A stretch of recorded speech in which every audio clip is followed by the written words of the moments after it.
What's up guys, welcome to another video. Today I'm going to show you how to do a factory carrier unlock. I have unlocked hundreds of phones using this method and for me it's my favorite. It works perfectly. What a carrier unlock does, it allows you to use your phone with different providers. If you travel and if you want to switch SIM cards from a different company anywhere in the world, you just simply go ahead, you put your SIM card into your phone and your phone will work without any issues. So we're going to begin.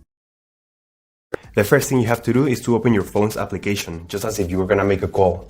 And then you have to get the phone's IMEI number. Alright, so to get the phone's IMEI number, we're going to dial *#06#. As you will see, your 15-digit number will appear in the screen of your phone. Now with this number in hand, we're going to go to the computer.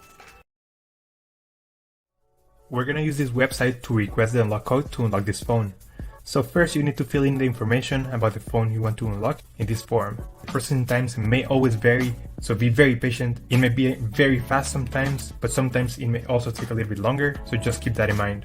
Okay, so after you have waited the estimated amount of time, you're gonna get an email, and I'm gonna show you how the email will look like.